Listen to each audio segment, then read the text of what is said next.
Você já sentiu que o silêncio de uma madrugada não é vazio, mas cheio de algo que observa?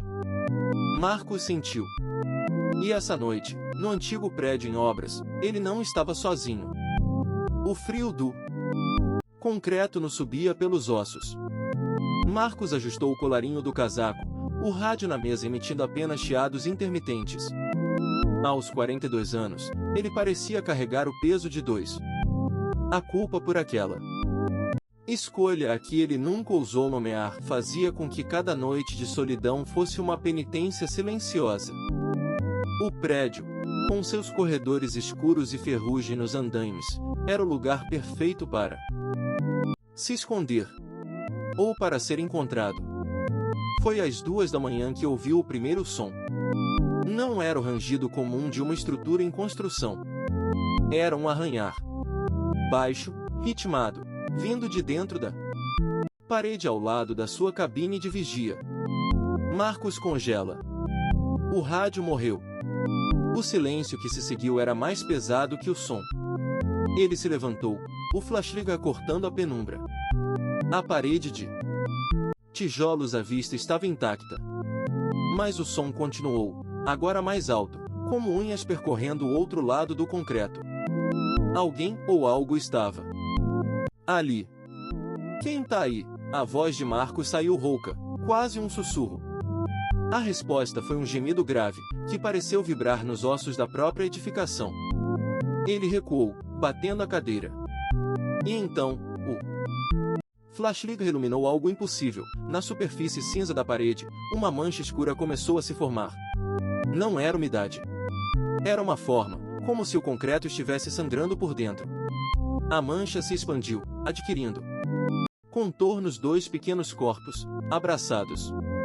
O ar nos pulmões de Marcos congelou. Ele conhecia aquela silhueta. Era a imagem que o atormentava nos sonhos, a fotografia mental do momento em que as chamas engoliram o quarto dos meninos. Ele só conseguiu salvar um. A escolha. A mão dele puxando o braço de um, enquanto o outro gritava seu nome. A entidade não estava apenas assustando. Ela estava relembrando. Marcos percebeu, com um terror gelado, que o prédio não era só concreto e vigília. Era um palco. E ele era o único ator, forçado a reviver a cena que tentou enterrar. O arranhar parou. No lugar, um sussurro, saindo da própria parede, ecoou sua própria voz, distorcida. Por que não eu? A pergunta pairou no ar, cortante como lâmina. Marcos cambaleou para trás, os olhos arregalados fixos na mancha, que agora pulsava fraco, como um coração ferido. Ele não estava tendo um surto. A entidade sabia. Ela sabia tudo. E ela não ia deixá-lo ir até que ele olhasse de volta para o fogo. Até que ele admitisse o que sua escolha realmente queimou. O flashlight escapou de sua mão, rolando pelo chão de terra batida. A escuridão se fechou, mas a imagem na parede permaneceu, brilhando com uma luz própria e horrível. E Marcos entendeu, a noite só começou. E a parede estava viva. A luz da lanterna voltou a iluminar o chão poeirento. Marcos a segurou com dedos trêmulos, mas não apontou para as paredes. Apontou para si mesmo. A entidade não era um monstro. Era um espelho.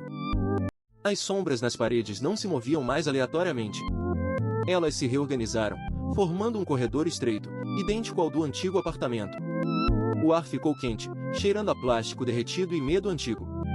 Marcos ouviu um gemido fraco, vindo do fim do corredor fantasma. O som exato que seu filho, Lucas, fez quando o cobertor em chamas o tocou. Ele caiu de joelhos. A culpa, antes uma pedra no peito. Agora era um oceano afogando. A entidade não pedia sangue. Pedia memória.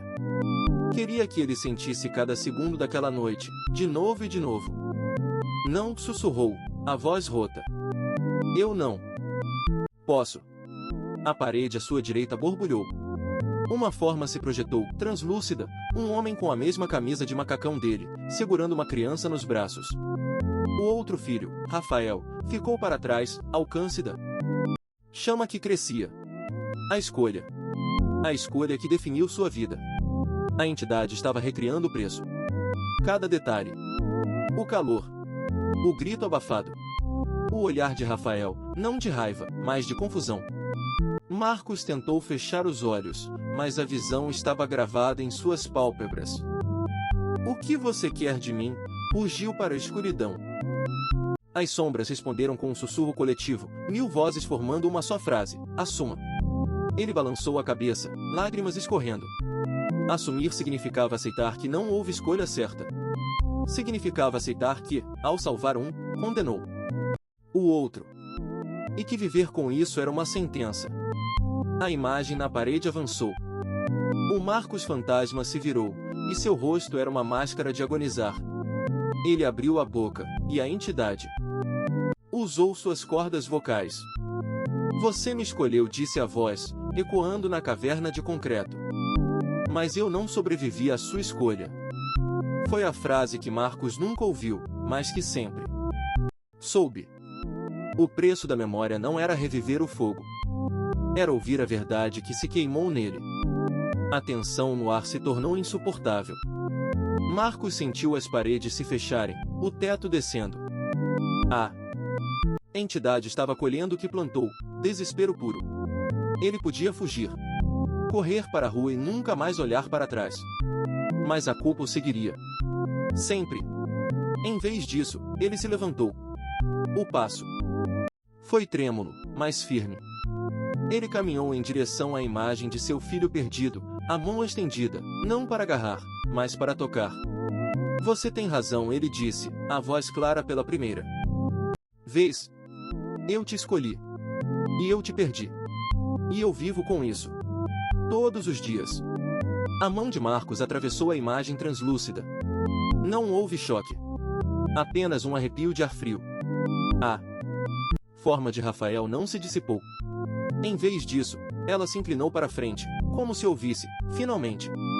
As sombras nas paredes pararam de borbulhar. A atmosfera opressiva não desapareceu, mas mudou de qualidade. De ameaça para expectativa. A entidade estava aguardando. Marcos encarou o rosto etéreo de seu filho. Ele não podia resgatá-lo. Não podia consertar o passado. Mas podia, talvez, construir algo novo sobre as cinzas. Uma fundação diferente. Eu não posso te trazer de volta, ele continuou, a voz baixa e firme. Mas eu posso parar de fugir. Posso parar de me esconder no silêncio. Posso lembrar de você. Não só da culpa. De você. A imagem de Rafael sorriu. Um sorriso triste, mas real. E então, lentamente, começou a se dissipar. Não em fumaça, mas em luz.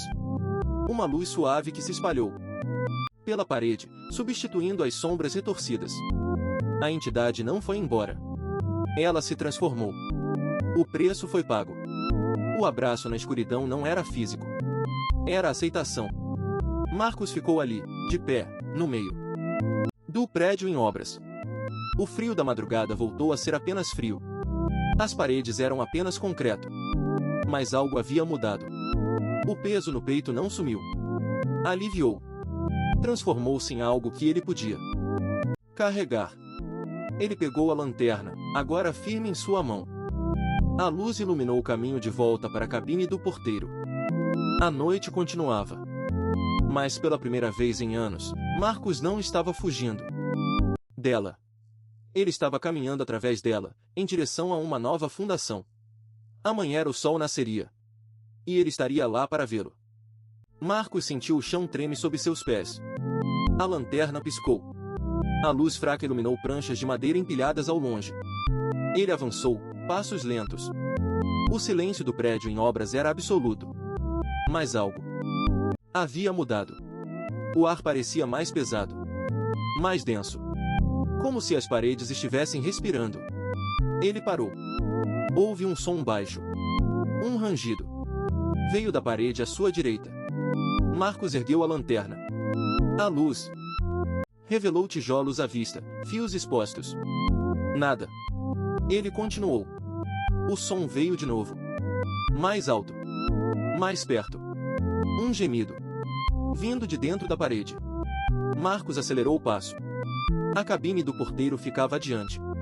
Ele precisava chegar lá. Precisava ligar as luzes. Precisava parar de ouvir. Mas o gemido se transformou em palavras. Palavras arrastadas. Sussurradas. Marcos. Ele congelou. O nome.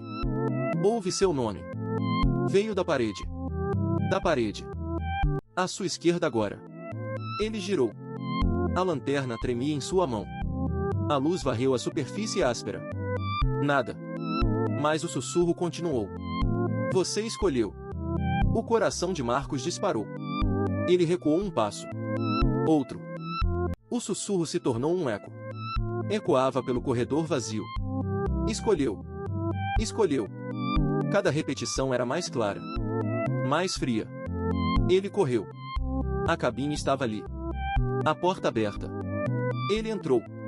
Trancou a porta por trás. Ofegante. As luzes da cabine estavam acesas. A tela do monitor mostrava câmeras vazias. Marcos apoiou a testa na porta. Tente controlar a respiração. O sussurro parou. O silêncio voltou. Mas não era o mesmo silêncio. Era um silêncio que esperava. Então, os monitores piscaram. As imagens das câmeras distorceram. Por um segundo, Marcos viu algo nas imagens. Não era o prédio em obras. Era uma sala. Uma sala com paredes brancas. Uma cama. Dois corpos pequenos sob lençóis. Ele cambaleou para trás. Não. Não, não, não. A imagem mudou. Agora mostrava uma escada em chamas. Fumaça preta. Dois corredores. Um à esquerda. Um à direita. Marcos conhecia aquela escada. Era a escada do antigo prédio. A escada do incêndio. Ele estava lá. De novo. A voz da entidade veio dos alto-falantes da cabine. Clara. Distinta. A voz dele mesmo. Mas não era ele quem falava. Você ouviu o choro. Do lado esquerdo. Do seu filho mais velho. Mas você foi para a direita. Marcos caiu de joelhos. As lágrimas começaram a escorrer. Eu não podia ouvir o outro. A fumaça. A fumaça era a mesma dos dois lados.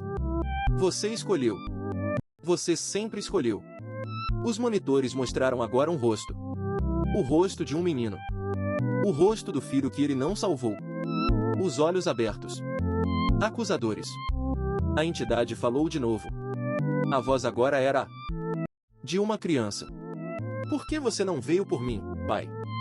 Marcos gritou. Um grito de dor pura. Ele bateu com as mãos no chão de concreto. Eu não podia. Eu não podia ouvir. Tinha que escolher. Eu escolhi o que podia salvar. O silêncio voltou. Mas era diferente. Era um silêncio de compreensão. A imagem no monitor sumiu. As câmeras voltaram ao normal, mostrando o prédio vazio. Marcos ficou ali, no chão, chorando. O choro não era de pavor. Era de alívio. De uma dor finalmente colocada para fora. Ele se levantou. Lento. Enxugou o rosto. A entidade não era um monstro. Era manifestação física da sua escolha. Era a culpa ganhando forma. E agora que ele a tinha encarado. Agora que ele tinha gritado a verdade. Ela não tinha mais poder. Marcos pegou a lanterna. Saiu da cabine. O prédio em obras continuava escuro. Mas não era mais ameaçador. Era só um prédio. Ele caminhou até a saída. O sol começava a nascer. A luz dourada entrava pelas janelas sem vidro. Ele parou na calçada. Olhou para o céu. A culpa não desaparece. Mas pode ser carregada. E às vezes, o peso só alivia quando você finalmente admite que está lá. Marcos respirou fundo. O ar da manhã era fresco. Limpo. Ele começou a caminhar. Sem olhar para trás. Amanhã, ele ligaria para sua ex-esposa. Não para pedir desculpas. Mas para ouvir a voz do filho que sobrou. Para começar a construir algo novo. Sobre as cinzas do que foi perdido. A noite sempre terá seus segredos. Mas amanhã é para quem tem coragem de enfrentá-los. E Marcos, finalmente, estava pronto para o amanhecer.